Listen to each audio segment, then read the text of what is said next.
Hi guys, I M back. So ഇന്ന് നമുക്കൊരു get ready with me ആയാലോ. ഇവിടെ അയർലൻഡിൽ വന്നതിന് ശേഷമാണ് ഈ പിമ്പിൾ പാച്ചസിൻ്റെ ഇമ്പോർട്ടൻസ് ഞാൻ മനസ്സിലാക്കുന്നത്. അപ്പോൾ ഇതെങ്ങനെ യൂസ് ചെയ്യണമെന്ന് വെച്ചാൽ ഫസ്റ്റ് ഫേസ് ഫുള്ള് വാഷ് ചെയ്തിട്ട് മോയ്സ്ചറൈസർ ഇടാനായിട്ട് മുന്നേ ഇതിടണം. കുരു വരാനുള്ള റീസൺ എനിക്ക് ഇടയ്ക്കിടയ്ക്ക് ഫുഡ് കഴിച്ച് കഴിഞ്ഞാൽ മധുരം എന്തെങ്കിലുമൊക്കെ കഴിക്കണം. അങ്ങനെ കഴിച്ച് എനിക്ക് 2-3 കുരുക്കളും വന്നു.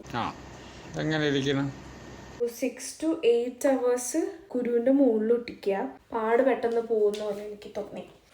കുറച്ച് ബ്ലഷ് ഇടാം.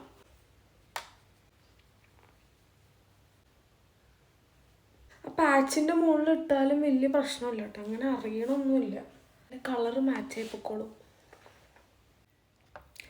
ഞാൻ ഷൂട്ട് ചെയ്യാൻ മറന്നുപോയി. അപ്പോൾ ഞാൻ കണ്ണിൻ്റെ മുകളിൽ കുറച്ച് തുടങ്ങി. ഈ ഒരു പാലറ്റിലെ ഈ കളറും പിന്നെ ഈ ബ്ലാക്ക് ഇല്ലേ, അത് കുറച്ച് കയ്യിലെടുത്തിട്ട് മജ്ജ് ചെയ്യണ പോലെ ഇങ്ങനെ ഒരു അത്രയും ഞാൻ ചെയ്തു. ഞാൻ റെക്കോർഡ് ചെയ്യാൻ മറന്നു. ഞാൻ ഇടയ്ക്കിടയ്ക്ക് ഇത് ഓണാക്കാൻ മറന്നു വന്നു. നെക്സ്റ്റ് നമ്മൾ ചെയ്യാൻ പോകുന്നത് ലിപ്സ്റ്റിക്. സൈഡിൽ കിട്ടും, അടിപൊളി ഷെയ്ഡ്, എനിക്ക് ഭയങ്കര ഇഷ്ടമാണ്. ഓക്കെ, ഇനി നമുക്ക് കുറച്ച് മസ്കാര ഇട്ട് കൊടുക്കാം. ഇതും നാട്ടിൽ നിന്ന് കൊണ്ടുവന്നതാണ്. ഇത് അടിപൊളിയാണ്. മസ്കാര ഇട്ട കണ്ണ്, ഇത് ഇടാത്ത കണ്ണ്. വലുതായിട്ടൊന്നും മനസ്സിലാവുന്നില്ല, പക്ഷെ അടിപൊളിയാണ്. ഇങ്ങനെ കണ്ണൊക്കെ ഇങ്ങനെ വിടർന്ന് നിൽക്കും.